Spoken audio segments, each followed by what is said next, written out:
It has been another day of widening war in Lebanon. Israeli troops fired again on UN positions, wounding two, and IDF troops also fired on Lebanese armed forces. The leaders of France, Spain, and Italy issued a joint letter denouncing the strikes on UN forces, and President Biden said he too asked Israel to stop the attacks. That's as Hezbollah militants fired dozens more rockets into Israel today. But as Layla Milana Allen reports, the most severe Israeli strike was overnight in central Beirut. All through the night, the wail of sirens, plumes of acrid smoke, the bitter smell of fire. Last night, at least 2 Israeli airstrikes hit the very heart of Beirut without warning, in a busy residential area most believed was off limits. But as the war intensifies, Lebanese are fast learning that nowhere is safe. Grandmother Hannah has lived here for 40 years. She thought last night was her last.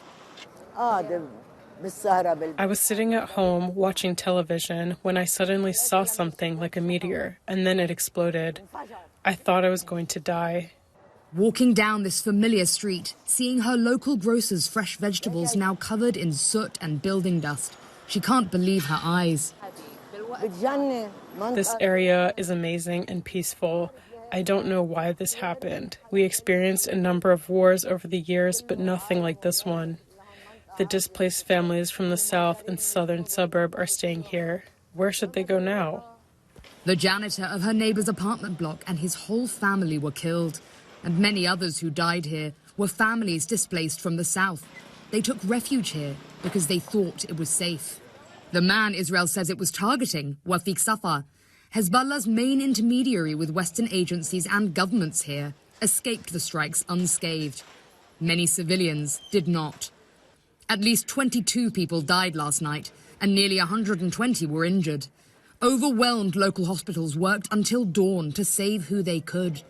It's a shift ER Dr. Jihad Bekai won't forget.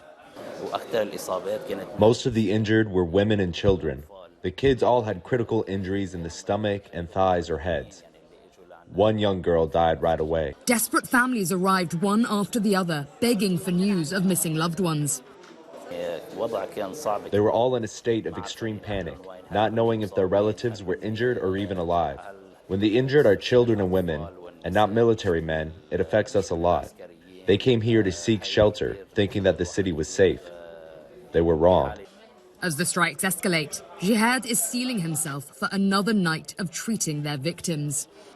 I can only pray this war ends and the world wakes up to the fact that these attacks are targeting civilians, not soldiers. Down the road, a scene of carnage. The airstrikes in this residential neighborhood last night brought down this entire high-rise apartment block. They were digging bodies out of the rubble through the night, and now civil defense volunteers are trying to clear what's left of these homes. Residents retrieve what they can from the rubble, inconsolable. Mixed in with the twisted metal and fractured concrete, the pieces of normal family lives turned to ashes. This was a child's bedroom, a small mattress, dolls, a Barbie coloring book.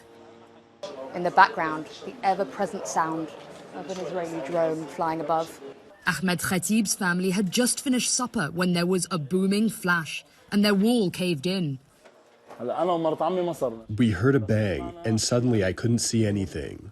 I ran straight to my daughter. She'd been sleeping in her bed, but I found her on the floor, covered in dust. I don't know how I dug her out and rescued her. She was calling out to me. She's only little. Ahmed's wife Marwa was buried here under the rubble. As their 3-year-old daughter Ayla screamed for her mother, they could hear her struggling to breathe, so they rushed to dig her out. They managed to, but she's still in intensive care. The guy who was helping me dig her out told me, "Your wife is already dead." As his aunt arrives to comfort him, Ahmad's steely resolve breaks. I ask him if I can see pictures of his wife and daughter, but he doesn't have any to look at while he waits for news of Marwa's condition, because his phone, like everything else they own, was destroyed in the explosion.